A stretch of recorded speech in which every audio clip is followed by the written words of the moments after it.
Alrighty, green light, we're recording. SAL 3, practice. My name is Andrew Palmer, and I am the pilot in this investigation. Hello, I'm Nakai Lake, and I am the flight surgeon. I'm Brandon Clever, and I am the witness. I'm Brian Krasinowski, I'm the president of SAL 3.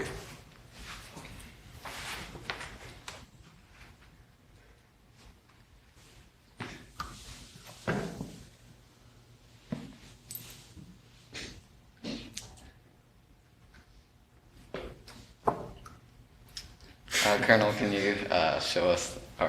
Yeah. My bad. You have a bad Colonel IT guy on a Friday afternoon here, Friday morning. Why is that not working? Bad Colonel. Oh, there it is. It's working. You're not working. It's not my fault. It's technology's fault. Okay, yeah. Let's blame it on technology.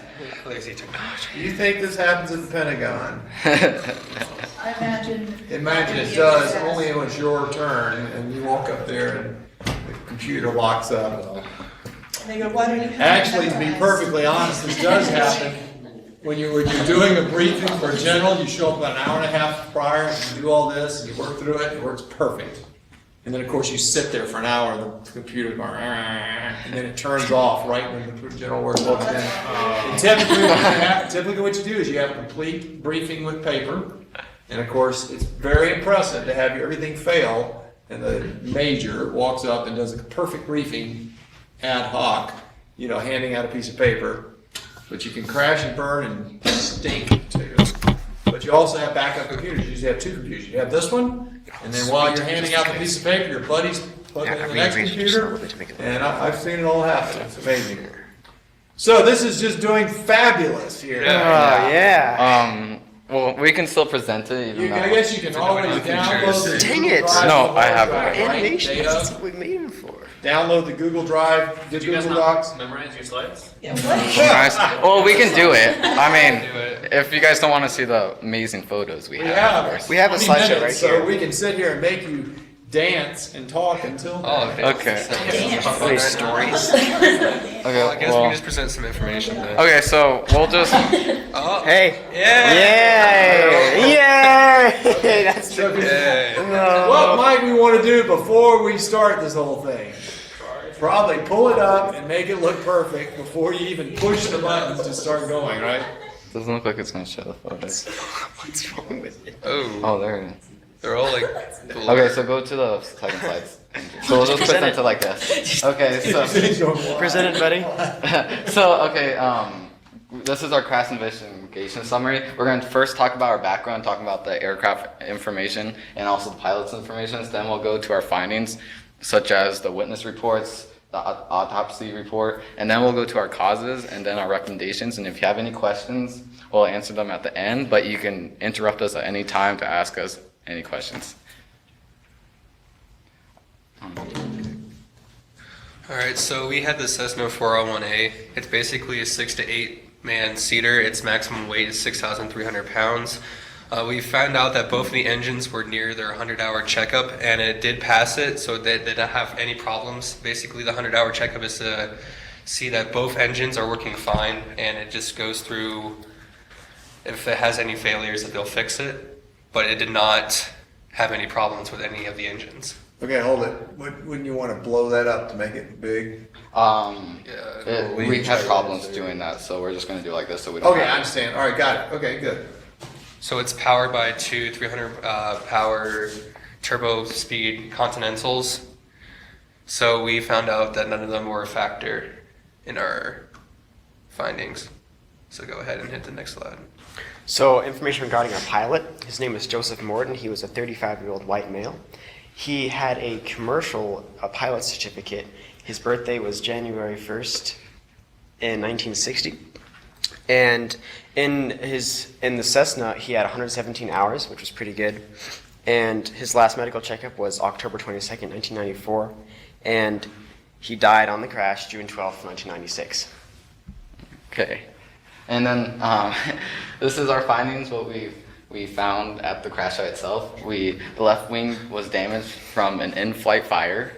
The right wing was completely destroyed on impact. which also caused a ground a fire. One thing that we did see on the crash was that the left supercharger was broken on one side, and on the other one it wasn't. So that was interesting, to showing how the left was on fire. We had signs of tracks 125 yards away. So parts of the plane was just spread out, going towards the airport of Prescott Airport.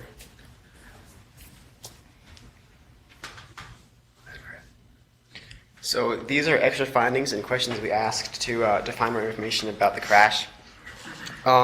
We were wondering if the pilots were intoxicated, and neither the co-pilot or the pilot were under the influence of drugs or alcohol. And the pilot did not tamper with the oil on the left engine. The left engine was the cause of the crash, and he did not do anything necessarily wrong. He didn't break any parts in the engine or anything like that. The pilot did not take any medication. But the pilot was feeling poor. He had a sinus infection. It was a minor cold, and he was also sleep deprived. And the pilot did have trauma a few days before. His daughter died a few days before the crash, which caused him to be unfocused and basically unable to fly very well. And the engine did not need maintenance, but it was getting close to its 100-hour inspection, so it was ready to be checked up in just a matter of a few days. Okay. This is the autopsy report. Thermal and fuel burns over 100% of the body. Fracture of the skull, all ribs. Our conclusion of this would be the pilot died on impact of the crash due to several severe injuries and fuel and burn over his body. So we put some of our witness reports. A lot of it came from a lot of them saw a fire under the left wing. A lot of them saw that the plane turned sharply and exploded on the ground, causing the ground fire. There was a lot of one of the archery clubs near there found a piece of the rudder, and he took it in the back of his truck and brought it to them so that way they can find out where it went. That was 150 yards away from the crash going from Prescott Airport. So when it hit the ground, it exploded in the right wing, basically just ripped off of the cockpit and caused a ground fire and destroyed everything that was attached to the right wing. And this basically occurred from 1:30 a.m. to 1:40 a.m. is when most of the witness reports were validated. So the causes, we determined that the pilot was emotionally distressed. As I said before, that his daughter died a few days before. He was sleep deprived. He also had a sinus infection, which made him very mentally unfocused. And the pilot did do a left engine oil check, and which led him to forget to put the oil cap back on the oil tank, and that led to the oil spilling out during the flight and causing the fire and causing the crash. Okay, our recommendations was that we oversee if the pilot is safe, meaning that he's capable of flying, that we ensure that the pilot is not doing any emotional distress or otherwise unable to be focused. So by doing this, we'll be interviewing the pilots before the flight to see that he's all right in a sense and make sure that pilots are safe and out of dangers of others. Do you guys have any questions, comments, concerns right now? Yes. So in the beginning, Seaman, you said that he did have a checkup, and then Brandon, you said that it was in a few days. Which one was it? During the left engine was coming up on its 100-hour checkup. So, But the right one was already checked out? Okay, so this is what happened. After the plane crashed, I don't recall his name, but a fellow in Phoenix came up to inspect both the engines just to see that it wasn't an engine failure at all, and he reported that it was all fine and it wasn't an engine failure at all. Does that answer your question? Any more? Yes? You know about how long it had been flying? Because you said it took off from Prescott Airport, right? Yes. You know where it crashed, so... It crashed by Embry-Riddle. Pretty ironic. Yeah, it was flying to Tucson. Can you rephrase your question again? Well, just how long was it flying?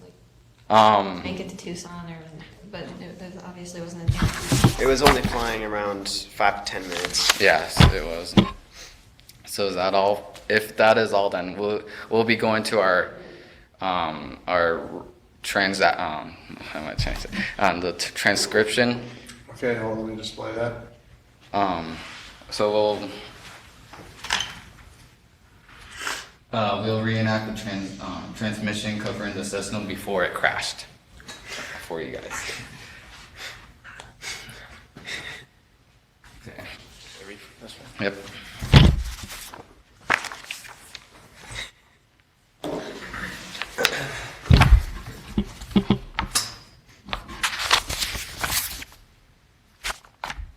Okay, all right.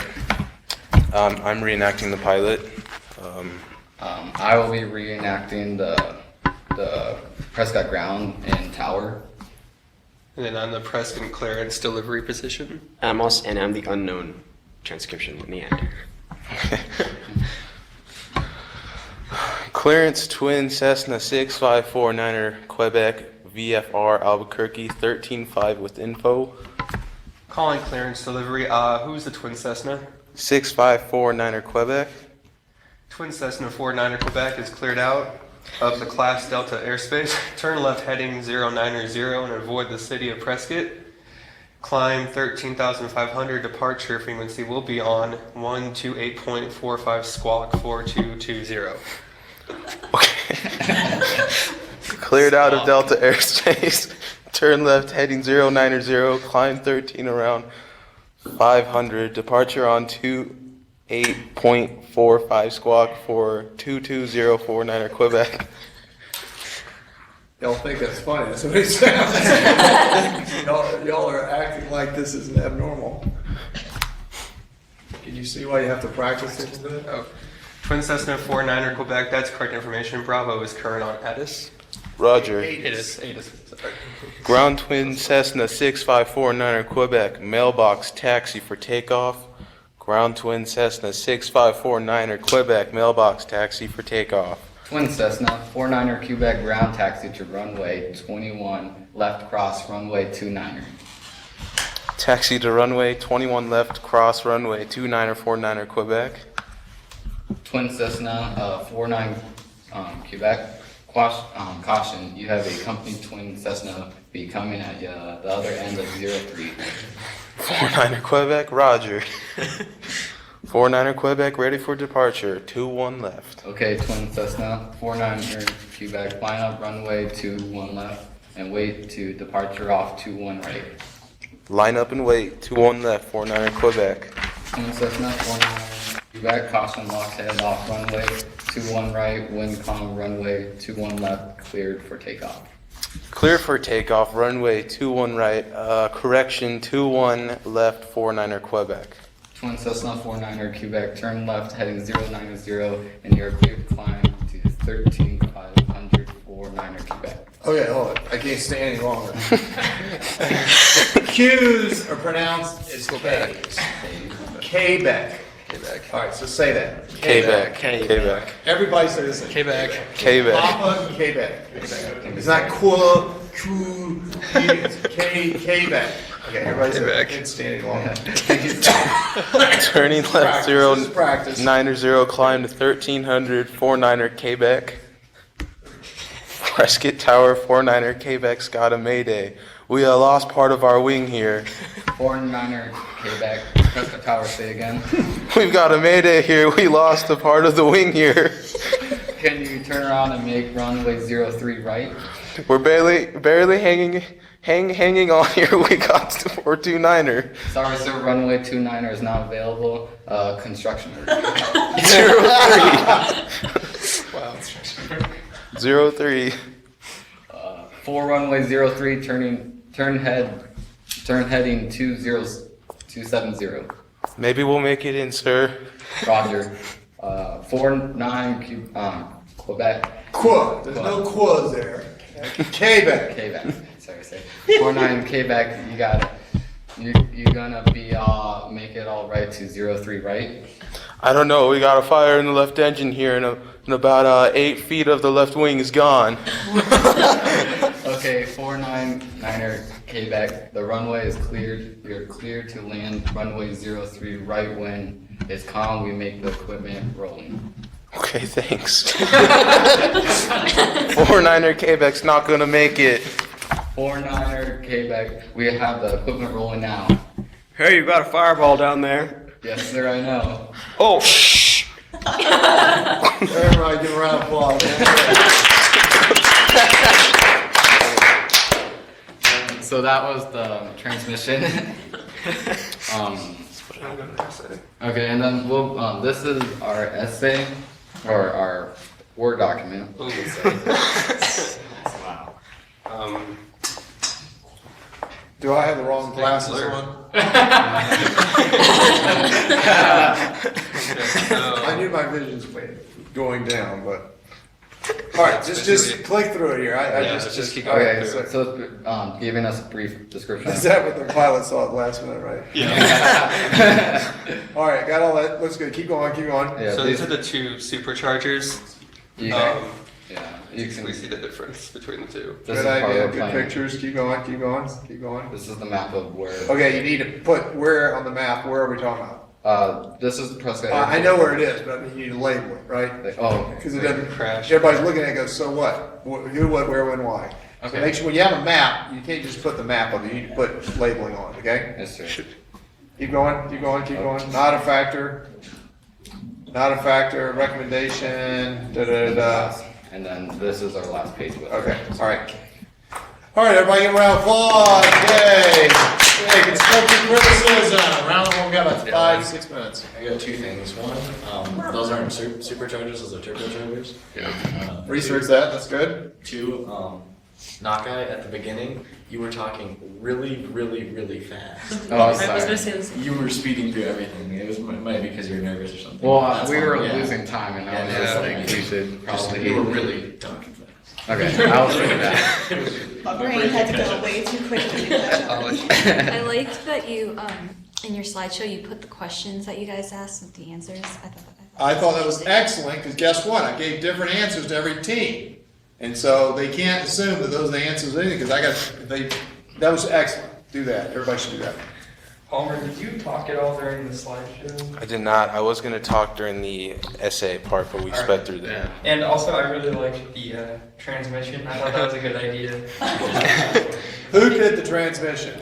I did. All right, all of y'all probably learned something. Again, Yeah, Quebec. that was really good. And I'm telling you, that was 80%, 90% realistic what it sounds like. It's total confusion. They're sitting there talking to each other, responding. Everybody's got to say their call sign every time you talk. I mean, so it gets on like that. It's just like that. For the real thing, we just try to keep Yeah. bearing a little bit better. I know, we're practicing. But yeah, it was good. Squawk. Costumes. I got Yeah, you could dress up as a pilot. Yeah. I got Get a flight suit. That's excellent. Get a flight suit. Hardcore Air Force. Did you guys also realize that their PowerPoint had a frame, and at the top it was in blue and white? Yeah, that was excellent. Who did that? Brandon and Chris. I'm saying that was excellent. That's almost like a photographer. But that's exactly what you do at the PowerPoint in the Pentagon and higher levels, because it's big picture. There's one slide and there's one sign that says findings. Well, guess what? That's real easy to see. I mean, it's really even in the back of a room. So that was excellent. All of them were exactly the same. There's a lot of pictures and all, but the creativity was there. Anything else, guys? Oh, human factors.